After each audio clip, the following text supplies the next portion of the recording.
Garrus Rook was once a man, but is now a mighty stone golem.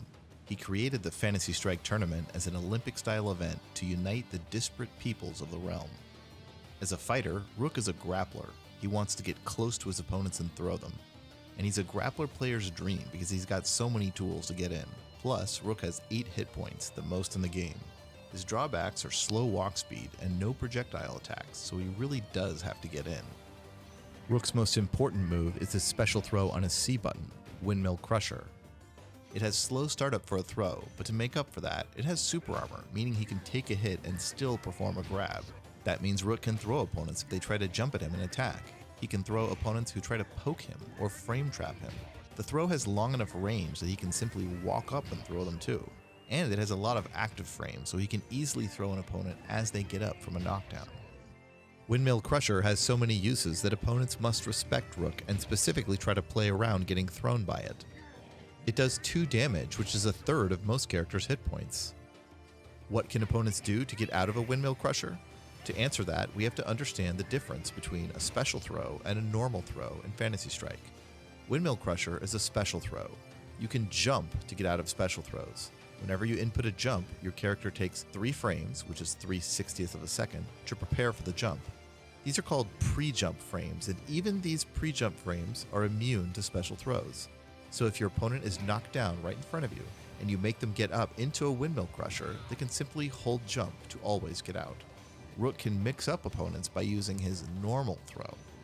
Normal throws have fast startup, so they can start grabbing much sooner than his special C throw, and opponents cannot jump out of them. Normal throws do grab pre-jump frames. Most characters deal 1 damage with their normal throws, but Rook, being a grappler, deals 2 damage with his, and it leaves him in a very favorable position afterwards. He's close enough to threaten with his jumping splash as a cross-up. What can opponents do to get out of his normal throw? The same thing they can do to get out of any normal throw in the game. They can Yomi counter. If they completely let go of their controls, which is a very risky thing to do, then they will automatically reverse your normal throw and they'll get full super meter. Because Rook has both a great normal throw and great special throw, he threatens a mix-up. Opponents can jump out of his special throw, but they can't jump out of his normal throw. Opponents can Yomi counter out of his normal throw, but they can't Yomi counter out of his special throw. And to make his mix-up even more deadly, Rook can sometimes do normal attacks.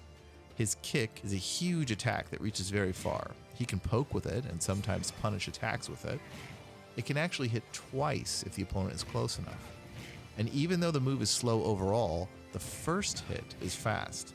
When Rook is near a rising opponent, he can just kick before they get up to deal 2 damage. He'll hit opponents who tried to Yomi counter his normal throw, and he'll even hit opponents who tried to jump out of his special throw. Rook can use Sweep in this situation too. It's short range, but it's also fast, and it knocks down, resetting the situation. Rook's other normal attack is Thunderclap. It has a full-screen vacuum effect that sucks opponents towards him, even if it whiffs, and even if they're jumping. It also has a big hitbox, and it can destroy projectiles. He can use it to avoid taking block damage during his approach. And speaking of block damage, Rook's normal attacks can deal block damage, because he's just that strong. Rook's other ground special is his Landslide. It's an armored punch that leaps forward. It can take 1 hit and still keep going, so it can punch through various attacks and projectiles. Landslide is especially useful if you cancel your Thunderclap into it. Thunderclap can cancel to your B and C specials on hit or block, even if the hit is just destroying a projectile. So you can destroy a projectile, then cancel Thunderclap's recovery into an immediate Landslide to hit the opponent if they immediately throw a second projectile. Or you could cancel into a Windmill Crusher if they try to punish your Thunderclap with an attack. Careful though, if they're ready for this, they can be patient and beat it. While jumping, Rook has 2 special moves that help him get in. First, his Air B's spinning vines can attack through projectiles. That's a crucial tool in some matchups. Next, his Air C's Earthquake knocks down opponents from any range, even full screen, but it doesn't damage them. It's unblockable when done from far away like this. After he knocks down an opponent this way, he can then quickly do Landslide to get close and threaten a throw. This ground pound is fast enough that even when Rook is a full screen away, he can still threaten opponents with it. Rook's ground super is an amazing throw that deals a whopping 3 damage. When he activates it, he's invulnerable for a few frames before the cinematic startup. The startup is incredibly fast, which makes Rook especially deadly when he has Super Meter. Though the opponent can jump out of this throw, if they haven't already started jumping before the cinematic, then it's too late. This makes the mix-up we talked about earlier even more scary. For example, if your opponent gets up next to you and they plan to be tricky by doing nothing for a few frames to possibly Yomi counter your normal throw, and then they hold back just in case you tried to kick, Rook's super beats all of that. If they didn't jump, then they're thrown. The super can also be used against jump ends. It has infinite hits of super armor. Even though he might get hit and take damage by the attack, he won't be interrupted and he'll still throw the opponent if they land within range. His air super is a headbutt. It's a very high priority attack, and if it hits right at the beginning, it triggers a cinematic for 2 damage. This allows Rook to own air-to-air interactions. He can even use it as an anti-air, making it hard for opponents to approach him. Rook has a wide variety of tools to help him get in. He can spin through projectiles or thunderclap them. He can knock down from full screen, dash in with landslide, or just walk up and throw using his long-range normal and special throws. And when he's in, his throw game is solid as a rock.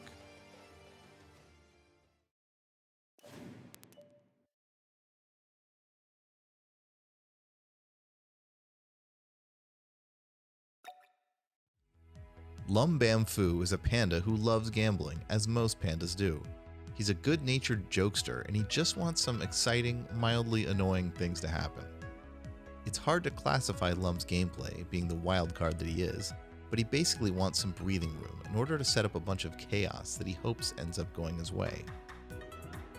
Lum's C button, Item Toss, is the heart of his character. He throws one of several random items, and you can't control which one you get. Fireworks is the best item. Lum throws a rocket into the air, and then a few seconds later, fireworks rain down. These fireworks cannot hit Lum, only the opponent, so it gives Lum a chance to go on the offense while the opponent is probably forced to block.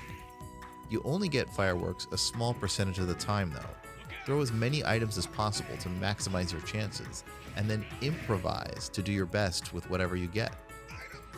His coin, from the card game Pandante, is good anti-air. The bomb can hit both characters, so be careful. The cloud, which is inspired by Graves' moves, strikes lightning below. It even automatically strikes if an opponent is underneath. The cherries restore 1 hit point, but either player can pick them up. The cake gives plus 50% super meter, but any player can pick that up too. The miniature version of Lum crawls along the ground slowly and is actually pretty annoying to deal with. Also, while he's crawling, he no longer counts towards Lum's 1 at a time limit of items, so you can throw another item, maybe even another Mini Lum. Mini Rook is a very rare item. He's kind of like Mini Lum, except he has 3 hit points. So when he hits the opponent, or if the opponent hits him, he keeps going until he's down to 0 hit points. Speaking of items, Lum's ground super is slots of items.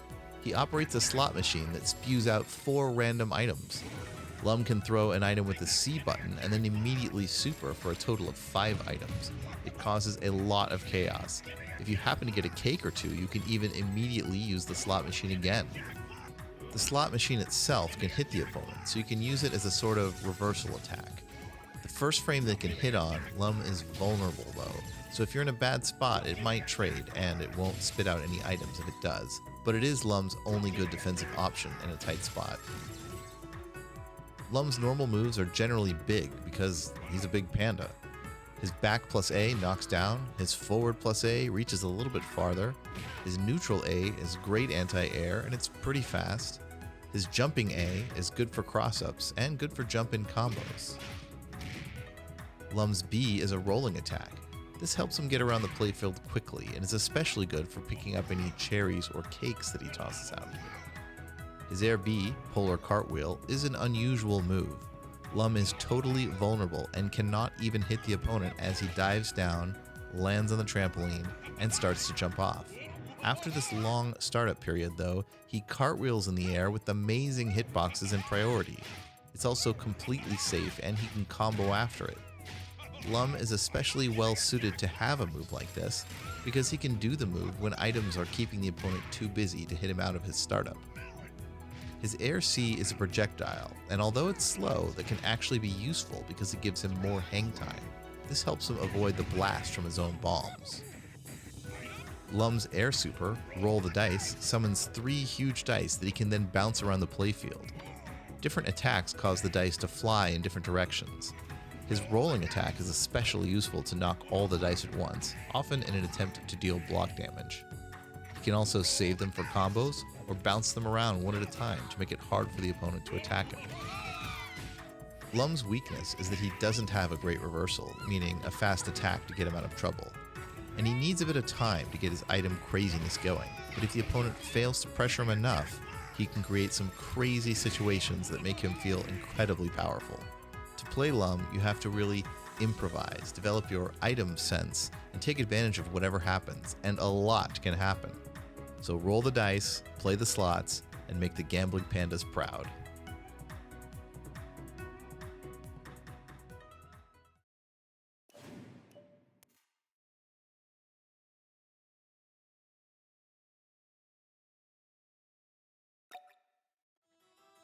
Cyrus Quince is the Chief Magistrate of Flagstone. He's a charismatic, duly elected leader who has only the best interests of the people in mind.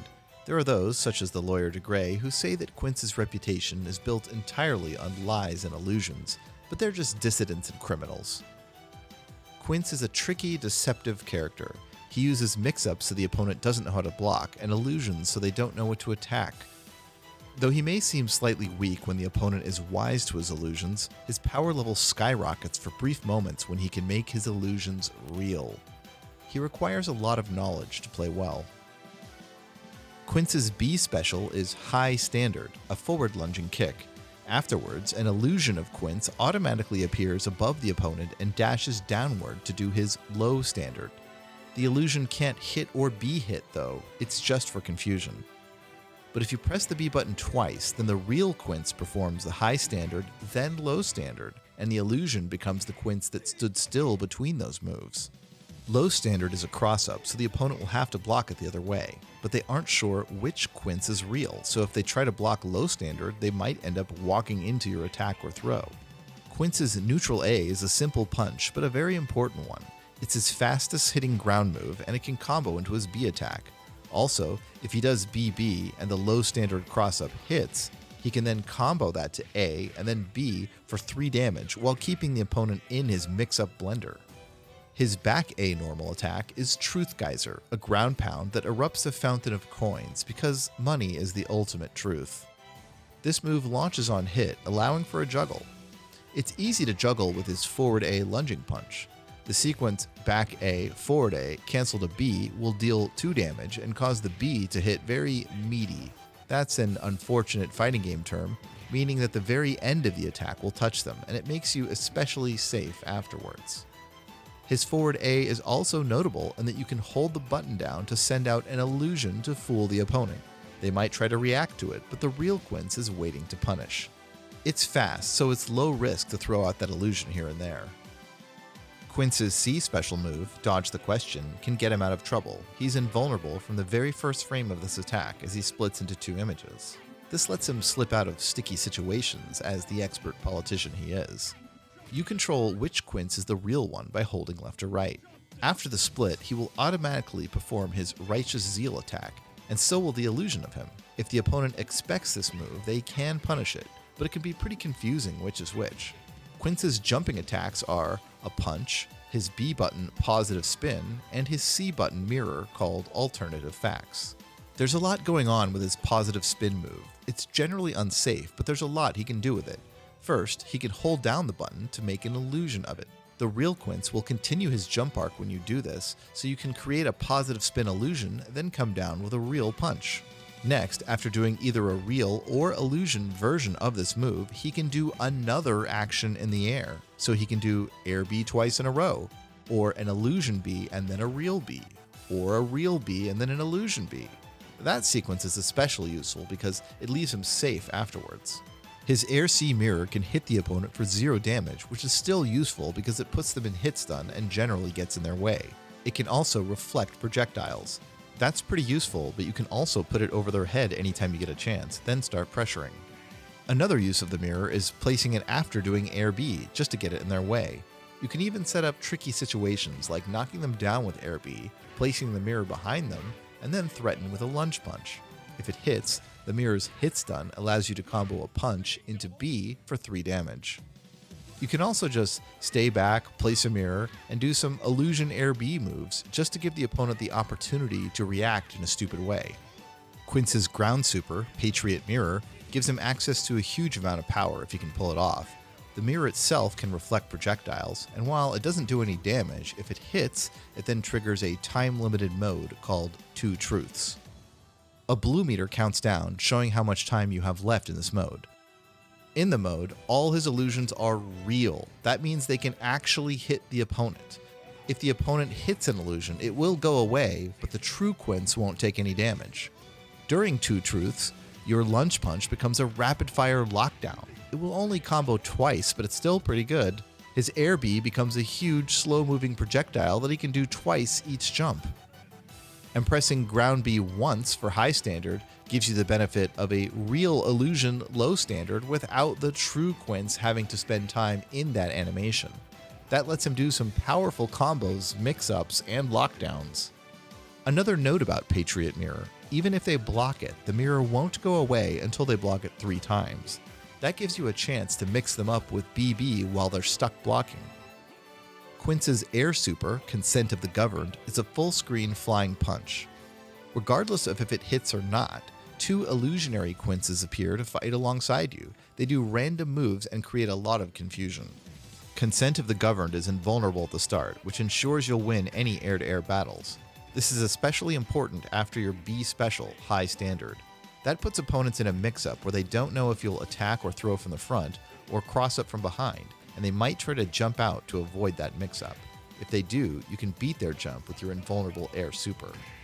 You can even use the Air Super as a way to get in safely and start your mix-ups since it's safe on block. If your Air Super counter hits, meaning hits the opponent out of the start of their move, it has the special property of giving you full super meter. It also causes a ground bounce that lets you combo for 3 damage or combo into your Patriot Mirror ground super. Your dream scenario is if you can be in Two Truths mode from Patriot Mirror while also having illusions out from your Consent of the Governed Air Super. The 2 ways to do that are to counter hit with the Air Super, then combo into the ground super as we just showed, or you can start off by hitting with the ground super, then Yomi counter a throw to get full super meter, then immediately Air Super.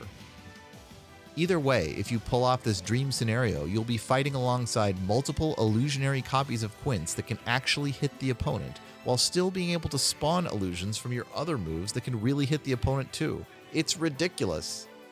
Quince sometimes has to stay back and just place mirrors and poke with Air B cancelled into Illusion Air B while he looks for openings. When he really gets going though, he can put his opponent on tilt as they question how and what they're even supposed to block. He loves being in Two Truths mode as much as he can because he loves honesty and truth. And why just have one truth when you can have 2?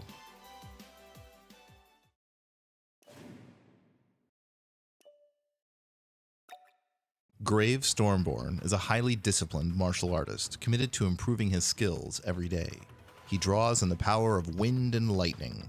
He has a sword, but he was taught from a young age to use it only sparingly.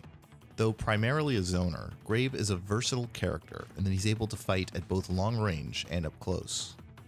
His Lightning Cloud projectile lets him keep opponents away. When they try to jump over it, he can anti-air them with either his Knife Hand, neutral A attack, or his Dragonheart, ground super.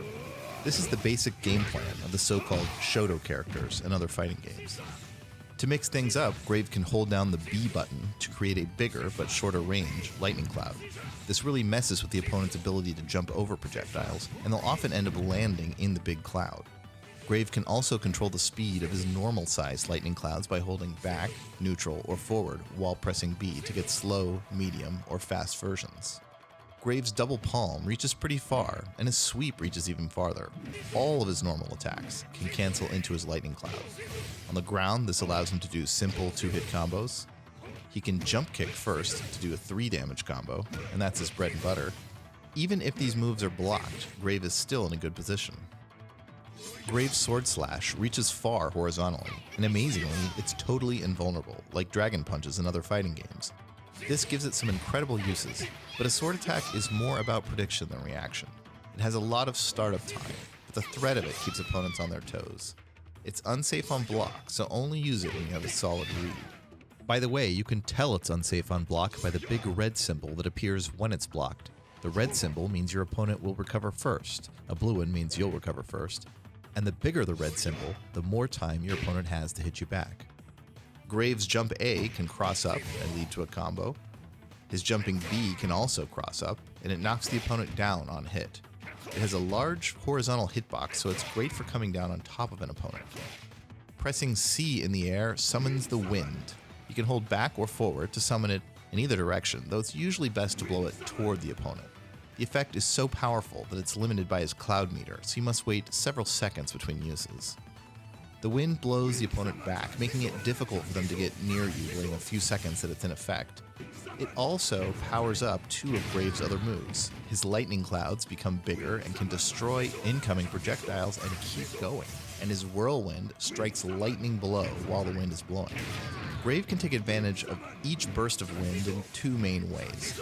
He can use it to intensify his keep away powers, making it very hard for opponents to get near him, or he can go on the offensive with it. It blows himself too, so his jumps become huge, and the lightning from his whirlwind is a real threat. If it happens to hit, he can juggle afterwards, including into his super.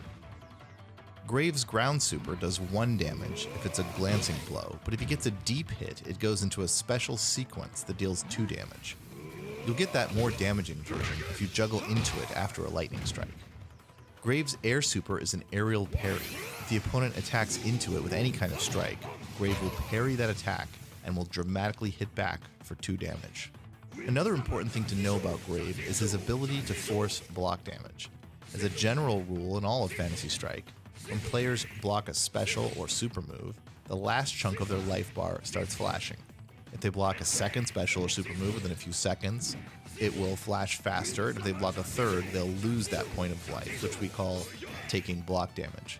Grave is one of the best characters at dealing block damage because of the combination of the different speeds of his projectile, his large projectile, and his powered up projectiles during the wind. Against a knockdown opponent, he can make them get up into a projectile, force them to block another one right after, and he can just apply a lot of pressure this way. During the wind, it's difficult for opponents to avoid taking block damage.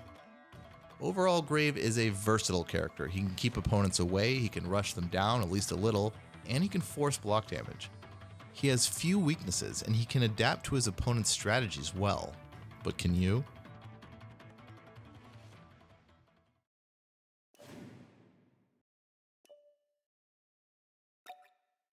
Max Geiger is a watchmaker, scientist, and logical thinker. His particular interest lies in the study of time and whether it can be altered or even controlled. Geiger is a zoning character who can control the pace of a match. He's also Fantasy Strike's version of a charge character. Whenever Geiger holds forward, he loses his charge, meaning his gear meter instantly empties. It fills very quickly as long as you either hold back or simply stand in neutral. He can't do either of his 2 ground special moves or his air C unless he's fully charged up. So in other words, he cannot walk forward and use those moves right away. Because his 3 gear meter moves have this inherent drawback, they're very good in other ways. His first ground special move is Time Spiral. This projectile gear has an unusually short recovery time, and you can hold the B button down to do a delayed version where Geiger sends the Time Spiral slightly into the future. By delaying your projectile, it lets you fully recover by the time it travels across the screen, so you can follow it and threaten combos or block strings. Geiger's other ground special is Flash Gear with the C button.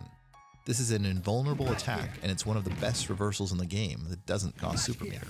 He can use it to hit jumpers or simply blow through attacks on the ground. Only the start of it is invulnerable, so try to do it late against jumpers. Your gear recovers quickly enough that you can sometimes throw a Time Spiral, then Flash Gear the opponent as they jump over it. Geiger's ground normal moves all have very different purposes. His forward plus A backhand is a long-range, fast poke that can potentially combo after a Time Spiral. In order to do this move, you have to hold forward though, which means you'll lose your gear charge. that can be worth it because his backhand is that good of a poke. His neutral A punch has short range, but it can cancel to specials. That lets him combo to either Time Spiral or Flash Gear. But remember to keep holding neutral or back or you'll lose your gear charge. His back plus A step kick allows him to travel forward without actually holding forward, so he can advance a little bit while keeping his gear charge.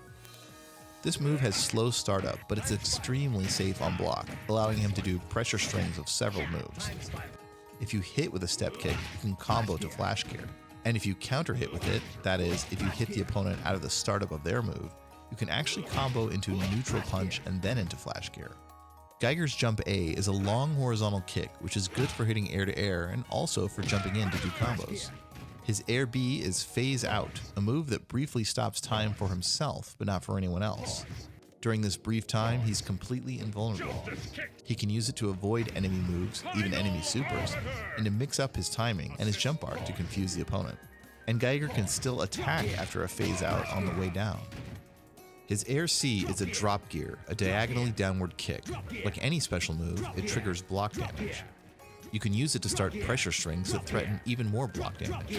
You can use it to cross up if you're close. On hit, you can combo off of it. You can't jump forward and use drop gear because it requires you to have full gear meter.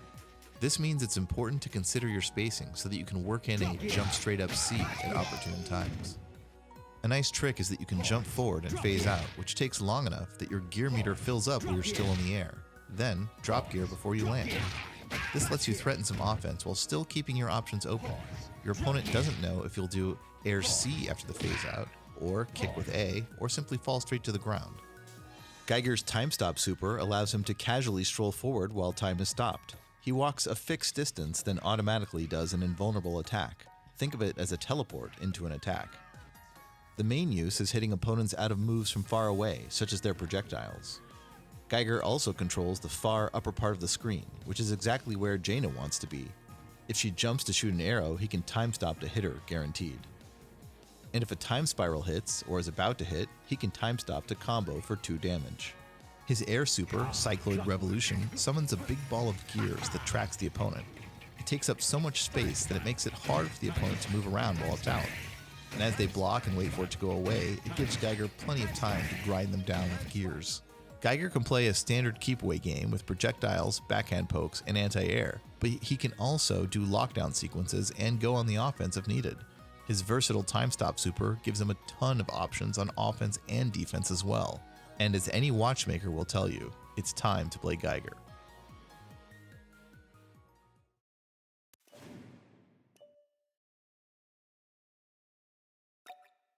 Setsuki Haruki is a ninja student at the Fox's Den School. She's eager to learn, especially from Grave, and she's incredibly fast, agile, and stealthy. Setsuki is a rushdown character. She has only 5 hit points, tied for least in the game, but she makes up for it with her ability to overwhelm the opponent with speed and tricks. Let's start with her air moves. Her air A, B, and C are Dive Kick, Kunai Toss, and Flying Fox. Her Flying Fox can be done toward the opponent or away, and she can do it 2 times before landing.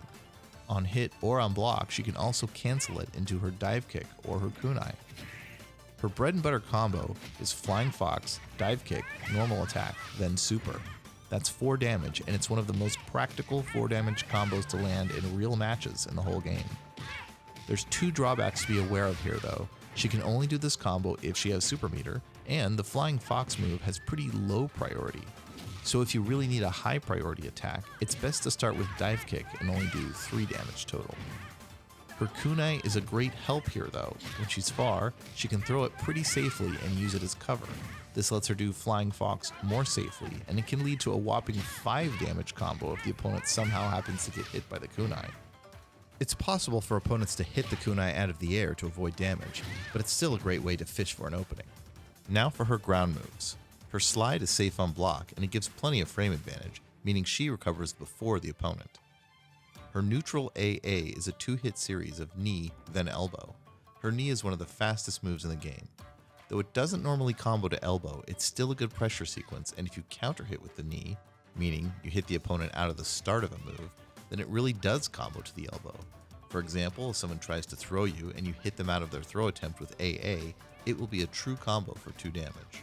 Her double palm, which she learned from Grave, reaches a bit farther than her knee.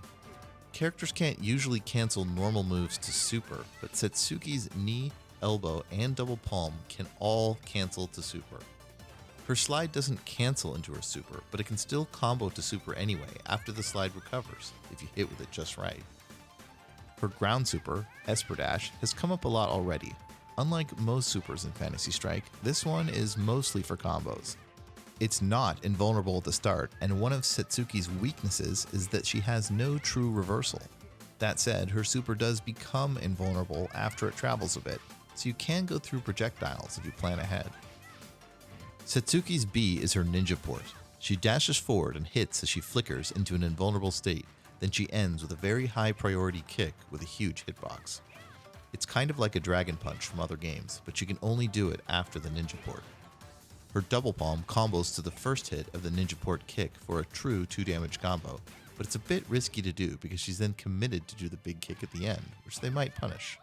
The 2 hits of her ninja port kick don't usually combo, but if you space yourself correctly at the max range of the move, they do combo. The ninja port kick is great at hitting jumpers, and if the opponent doesn't jump, she can hold the B button down to end with a special throw instead. She can generally use this move to cause a lot of confusion and make the opponent question whether they should jump and which direction they should try to block. Satsuki's C button special is Starlight Tumbler. If you hold the C button down, she does a special throw that the opponent has to jump to avoid. Remember, jumps always beat special throws. If you press C instead of holding it, then you can end with either A, B, C, or super. You basically get the same moves as if you were jumping. Ending with A, the dive kick, allows you to keep up your pressure. Ending with B can be useful to change your trajectory, allowing you to avoid things like Rook C throw. Ending with C is great to hit jumpers who are trying to avoid your special throw. Ending with super is kind of a trick shot, but it means the opponent can't simply react with a reversal every time they see your Starlight Tumbler. Satsuki's air super is a parry move, sort of like Graves, but with Satsuki's own flair. After she parries an attack, she disappears, leaving a log in her place. The log can hit the opponent depending on the spacing. Also, Satsuki teleports to the ground and becomes invisible. You can actually control which side she teleports to by holding left or right. Sometimes she can juggle the opponent for a second damage, but in any case, she can use her few seconds of invisibility to confuse the opponent into taking even more damage. Unlike Graves' air parry super, Satsuki's works even against projectiles. You can even use it when you're full screen from the opponent in order to turn invisible if you want. When you put all these pieces together, Satsuki can take control of a match. She can throw kunais looking for an opportunity to start her pressure, then she can go in with Flying Fox threatening a 4 damage combo. She can also pressure with Starlight Tumbler and with her ninja port moves, making the opponent feel like she's all over the place. She takes more inputs per second to play than any other character, which is fitting for a character all about speed. Keep practicing and make the Fox's Den School proud.